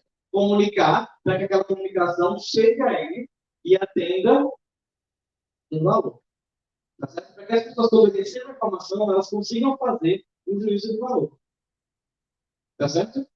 Se eu disser, esse ano a gente está aqui na fazenda tendo um gasto de meia tonelada de produtos de tratamento de dieta. Algumas pessoas podem escutar. Tá certo. que significa estação de tratamento de água. Ou seja, para que a minha produção funcionasse de forma correta, eu gastei isso. A gente tem que começar a converter a nossa linguagem para que a percepção da informação seja carregada de valor, tá certo? E o que traz valor para uma pessoa? Quais são os princípios que uma pessoa recebe valor? Primeiro, conveniência. Essa informação é conveniente a ela, essa informação está no interesse dela, qual é o tipo de palavra, qual é o conjunto de palavras que são convenientes, que são usuais para essa pessoa. Tá certo? A segunda percepção de valor que vai ter é a comodidade. Ninguém quer sair da sua zona de conforto. Ninguém quer sair, isso é uma realidade. Então, essa informação ela tem que chegar para as pessoas sem impactar a comodidade dela. E aí a gente fala de como conversar com o produtor. Você vai ter que fazer tal investimento, você vai ter que mudar isso na sua vida. Esse aplicativo aqui é a solução do senhor. Você tem que passar 30 minutos para esse aplicativo todo dia. Será que ele vai querer? Passar 1 hora e meia na semana fazendo isso? E isso vai atingir diretamente a comodidade dele. Tem que ter eficiência. Tem que ser uma atividade ou um comportamento, uma demanda que ele já atua, mas que vai economizar o tempo dele. Isso que eu passava 30 minutos escrevendo, se vocês têm esse território, resolve. Porque vai brincar. Porque isso vai trazer eficiência para ele. Mas se essa eficiência for consumir a comodidade dele, ele vai correr. Se atrapalhar a conveniência dele, ele vai correr. A percepção de valor ela vem trazendo nesse conjunto. Isso tem que soar no ouvido dele como uma solução. Então, muitas vezes a gente vai falar de faturamento, a gente vai poder falar, o senhor atender nessa demanda, ano que vem, para Deus, você coloca o seu filho na escola particular. Olha como é que estou. Para ele colocar o filho na escola particular, ele tem que faturar. A gente tem que fazer com que essa informação crie valor. E esse valor vai trazer a partir da conveniência, comodidade, eficiência, e ser uma solução para ele. Eu não vou mudar quanto de água você tira da bomba, mas a gente corrigindo essa tubulação, você vai ter um incremento de 5 metros por dia. 5 metros cúbicos por dia, por conta do vazamento. Vai ser uma solução para ele, porque ele paga pela captação. Lá na boca do rio. Ele vai continuar captando a mesma coisa, mas ele vai aumentar a quantidade de água. Isso pode fazer até com que ele necessite de menos água, porque essa água que estava sendo destinada, agora vai ser destinada. Ou seja, ele não vai mudar a bomba, ele não vai mudar toda a tubulação, só vai mudar uma parte. Você vai entrar atendendo por conveniência, você vai entrar dentro da zona de conforto dele, vai aumentar a eficiência e vai ter uma dor de cabeça. A água que ele perde todo dia. Redução de custo. Reduzir custo ele agrada. E essa solução vai ser uma resolução de dor. Mas não é qualquer dor. Tem que ser uma dor que esteja diretamente relacionada ao sonho dele. E para você atingir o sonho do produtor, você precisa entender a realidade dele. Porque às vezes esse produtor não quer uma Ferrari. Você está entendendo? Tem lugares aqui na Bahia que a ostentação não é ter uma S10, não é ter uma Hilux. A ostentação é ter seu jatinho. Isso é a realidade.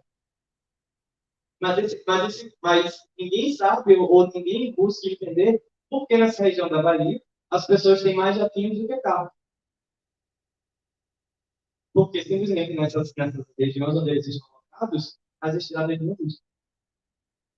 E eles pagam impostos, e esses impostos também estão locomoção e transporte. Mas para eles não é disponibilizado.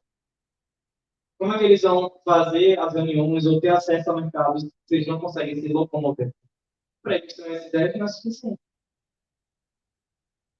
A gente precisa entender a realidade dele, por quê? Porque alguns deles têm jatinho, ou têm seu amigo particular. Por conveniência, por comodidade, por eficiência, mas porque com esse meio de transporte eles conseguem solucionar o problema deles. Qual é o problema? O aeroporto da região não atende e as estradas não chegam até ele. Ele precisa se locomover para poder atender a demanda de contato. O gado não só cresce com o olho do dono, só engorda com o olho do dono, o dono precisa olhar tanto para a cultura quanto para quem ele vai vender. Ele precisa estabelecer essa relação. Então, é uma necessidade que eles têm. É um luxo aos nossos olhos, é. Mas se ele não tiver aquele jatinho, ele não consegue estabelecer as relações dele. Ele não consegue vender. Então, para a gente é um luxo ter um jatinho. Para ele, simplesmente, a estrutura pública, a infraestrutura pública não é dele. Cada dor é uma dor. Tá certo? Então, e com isso, você vai conseguir, ó, gerar esse foguetinho. E fazer com que vocês consigam propor essas ideias, resolver esses problemas que vocês têm como desafio e atingir esse mundo que vocês buscam. Beleza? Vai lá. E aí, ó, essa pessoa aqui não é ele, não, viu? Essa pessoa aqui são vocês. Porque ele fala, olha, eles assim, na nossa, fazendo o que gosta e cuidando da família. Quem tem que ter dor de cabeça para pensar em família, para pensar em mercado, para pensar em, em crescimento e chegar na meta, são vocês. Vocês são os técnicos. Vocês são os profissionais que vão dar em campo. Essa pessoa aí não é, essa pessoa aí é vocês. Tá certo? Meninas, eu não sou machista, tá certo? Pessoal, eu vi um bonequinho que eu achei dúvida. E aí vamos ver alguns cases de mercado. Eu gosto dessa case porque ela aborda duas grandes empresas. Duas empresas, na verdade. Uma grande e uma de porte familiar. A gente tem a fazenda Serra de Cachoeiras, que ela foi a primeira fazenda do Brasil com café carbono neutro. E é uma empresa que ela é a língua familiar. O dono dela, quem faz a gerência são os filhos, quem faz a esposa. Toda a família está alocada na fazenda. É o sonho de todo produtor. Tem que seus filhos ajudem na sua produção. E eles conseguiram um incremento de R$ 100 no valor da saca vendida após essa certificação. Então, a gente tem que começar a fazer isso. Ó, o senhor pode não estar enxergando valor nisso, mas adentrando esse mercado, o senhor consegue isso. Mas a gente, isso pode ser abrupto? Não pode. Eles passaram alguns anos convertendo todo esse sistema de produção para chegar nesse nível. Como é uma empresa de familiar, eles não fizeram isso. Eles foram fazendo aportes pontuais. Pegando o centro de produção, pegando o centro de desenvolvimento sustentável, e galgando até chegar a conseguir zerar suas emissões de carbono. A gente tem a Suzano, que é a maior empresa da nossa que a gente tem aqui.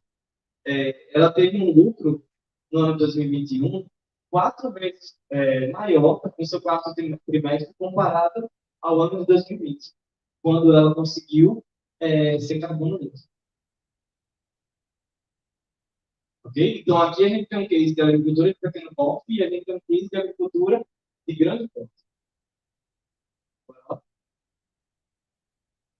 A gente tem outro case de mercado que foi a junção da Embrapa com a Halal para atender a essa empresa, que é a Mafrig. Eles conseguiram desenvolver esse selo carbono neutro. E, consequentemente, eles conseguiram adentrar os países de cultura árabe com uma carne de qualidade que eles exigiam. E vamos lembrar que projetos de carbono não são só relacionados a sequestro em si de carbono, mas também envolve relação com comunidades, os princípios da ODS. Eles precisam ser atendidos para que você também consiga ser carbono neutro. E o que acontece? A Halal é uma certificadora dos países sérios. Então, vamos lá. A gente tem Embrapa como empresa brasileira, né, que precisa agropecuária. Imaginem um Embrapa 5 estrelas, com linha de fomento, pesquisa e infraestrutura de qualidade. Então, para a gente ter um peso de uma certificação halal, tem exatamente a fiabilidade nessa empresa existe com certeza. Isso é um lastro de mercado. É tanto que a única empresa que conseguiu atingir esse selo no Brasil foi a Mafrig. Nem a Minerva, que é a atual país da Mafrig, conseguiu fazer isso. Que a Minerva é uma outra grande empresa agropecuária. Ok? Então, vamos começar a entender esses mercados que a gente pode ter. A gente tem a Cargill, e vejam só como é a Cargill. A Cargill ela vem passando por uma série de processos em relação à sua gestão, né, Dani? Dani já sabe muito bem. Inclusive por conta da moratória da soja. Já ouviram falar sobre isso? Dever de casa de vocês. Vamos.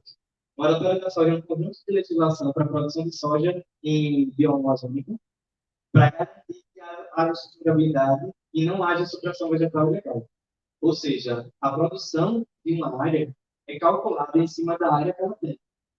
Então, um produtor só consegue vender se ele garantir que aquela área foi produzida de forma correta. Ou seja, você tem que ter licença, você tem que ter os cadastros regularizados. E se você não tiver isso, você não consegue entrar nos critérios da moratória, consequentemente você não consegue exportar essa soja. Porque antigamente o que acontece? Produtores que eram legalizados pegavam soja de produtores que não eram legais e vendiam como sujo. Entendeu? Quando se viu a moratória da soja, isso foi barrado. Porque a produtividade é em cima do valor de hectare. Você tem uma produtividade de X hectares, X toneladas por hectare, mas você dobrou. Qual você tinha uma produtividade que você fez? Uma plantação. Entendeu? A moratória da soja trouxe bastante polêmica. E a Cargill foi muito prejudicada por isso, porque acabou caindo nas costas dela, porque ela exporta em um dos portos que foi submetido a essa moratória. Mesmo ela provando que os produtores nem eram da linha de produção dela. Ela nem comprava soja desses produtores. Mas, por ela ser uma grande empresa que estava naquele lugar, ela acabou recebendo o ouro. E aí, vejam só o que a Cargill fez. A Cargill tem uma meta de ser carbono neutra? Não. Ela não tem uma meta de ser carbono neutra. Ela tem uma meta de atingir as ODS da ONU em relação às mudanças climáticas. Porque o que ela quer responder não é somente ao mercado de carbono. Ela quer responder ao mercado mundial, onde ela se posiciona. Ela tem uma meta para reduzir o escopo 1 e 2 das emissões de gases até 2030 e 25, e ela também tem essa redução na sua linha supply chain até 2030 a ser alcançada, certo? E aí ela criou essa legenda, novas metas que precisam ter atenção, metas que já estão em desenvolvimento e metas alcançadas, certo? No site da Cargill você consegue acompanhar toda essa árvore, todo o ciclo de venda, ela vai atualizando esses dados. E aí, vejam só, a Cargill não quer somente aquilo. Olha o que ela se posiciona no site dela. Ela tem estratégias e metas a serem alcançadas em relação às ODS. Ela é o mercado. Eu não consigo ser carbono neutro, mas eu consigo mexer onde eu posso. Então, vamos fazer isso gradual? Coloco metas tangíveis e alcançáveis ao nível de produção que ela tem e depois justificando. Eu consigo atender a esse critério. Mostrou os critérios que ela já atende, os critérios que ela falta atender e está acabando isso. Entendeu, professor? As metas, a régua existe, mas a exigência não é que você atinja ela de vez. Você precisa comprovar, mensurar e validar esses dados. E é esse processo que ela faz. Então, ela leva em consideração uso de água, mudanças climáticas e uso do solo. O uso e ocupação do solo é um dos critérios mais importantes que a gente tem. Nos últimos 15 anos, o insumo agrícola que mais se valorizou foi terra nua. O uso do solo agrícola, o metro quadrado da área agrícola, mais se valorizou nos últimos 15 anos. Mais do que as commodities. Tá certo?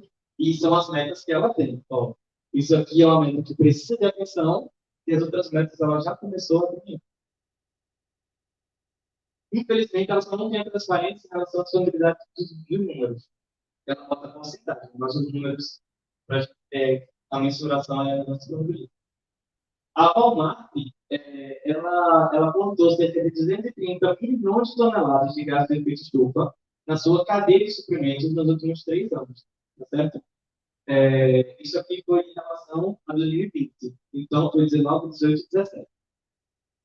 Priorizou a contratação de mais mulheres, a redução de desperdício de embalagens e o uso de menos energia, seguindo o caminho para atingir essas metas de emissões até 2030. Ou seja, não é só o meio ambiente. Você tem que cuidar de toda a logística.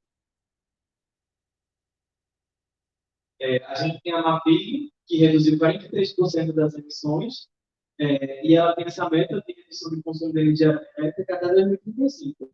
Então, veja só, ela já alcançou o carbono neutro, mas ela não parou por aí. Por quê? Porque ela precisa estar mostrando para o mercado que ela tem quais são os incentivos para as pessoas continuarem comprando dela. E não só isso, eliminar o potencial dos concorrentes. Ó, a gente já alcançou isso, mas a gente está fazendo isso. Entende? É um posicionamento do mercado, com a comunicação baseada nesse jeito. E eles têm um plano na frente mais, que prevê até 2030 que toda a cadeia produtiva seja sustentável. Ou seja, não só carbono neutro. É trabalhando no princípio da sustentabilidade, porque esse recurso continue disponível para as próximas gerações. E criou essa indicador de carbono neutro, em parceria com a Embrapa, que é o que a gente viu. E a gente tem esse programa de mulheres no agro, da antiga, certo? Que a Baia comprou a Santo e enquadrou ela no seu sistema. Uma premiação que é realizada na Baia pela Associação Brasileira de Agronegócio, que incentiva mulheres a entrarem no setor agropecuário, voltadas para temas de gestão inovadora. Posicionamento e inclusão social, inclusão de gênero e equidade de gênero também são princípios da ESG. Então, cada um se posiciona dentro da linha que consegue. A Baia consegue alguns princípios da sustentabilidade? Ainda não. Mas eu consigo ter aplicado. Então, é isso que eu vou jogar.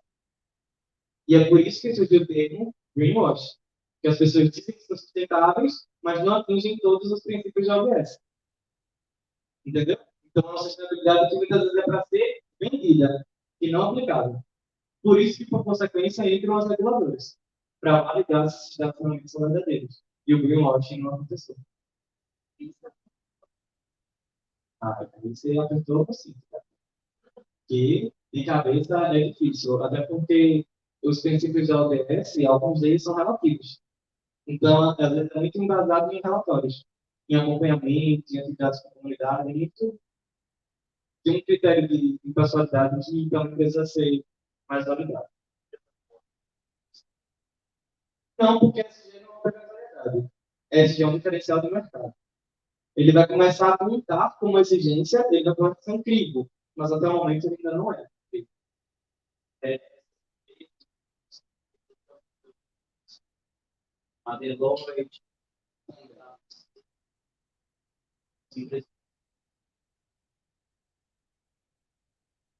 e aí, realmente. Aqui são as referências, tá certo? Eu vou estar postando esse material para a Nanda, para vocês terem acesso a esses dados, e eu gosto também de deixar esses dados para vocês consultarem. Algumas informações são mais antigas, vocês podem até fazer comparativo desses dados que eu trouxe com os atuais. Certo? E aí, Rodrigo? Acabou. E...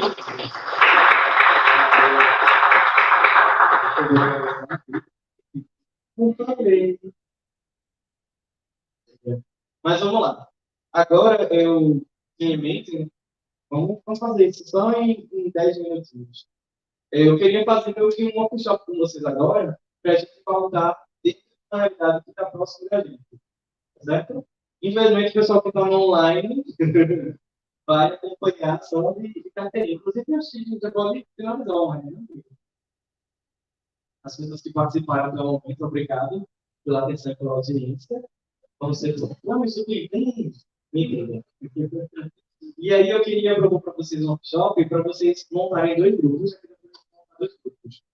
E aí vocês escolherem uma empresa e as principais manchetes negativas que essa empresa tem. Tá certo? Então, um grupo escolhe empresa, outro grupo escolhe outra. Eu pedi para a Adeline e o senhor ficarem em grupos separados. Para cada grupo ter uma opinião de uma formação diversa. Eu estou aqui, mas eu vi o osso. Estou ensinando. E eu quero que vocês façam. Vocês vão escolher uma empresa, vão pegar as manchetes que vocês procurarem no celular, na internet, das principais críticas que essa empresa tem, e vão montar uma estratégia de comunicação das atividades dela. Vocês não vão propor atividades novas. Vocês vão colocar em ênfase uma atividade que essa empresa já faz e que é contra aquela crítica para você também. Certo? Vamos lá. Eu vou dar 10 minutos para vocês planejarem. Agora são 4h21. Então, a gente vai ter até 4h31 para fazer esse planejamento. Vamos prestar atenção aqui para a gente fazer o TPCzinho. E depois, quando acabar esses 10 minutos, vocês vão ter mais 7 minutos para planejar a solução. Então, bora lá. Os primeiros 10 minutos são para quê? Para encontrar as críticas, escolher empresa e encontrar as críticas. Passou 10 minutos, vocês vão ter 7 minutos para começar a planejar a solução de vocês. E a solução tem que ser pautada nas ODS. Então, enquanto um está procurando uma empresa, outro já está procurando as ODS da ONU, lembre-se da solução. Beleza? Bora lá.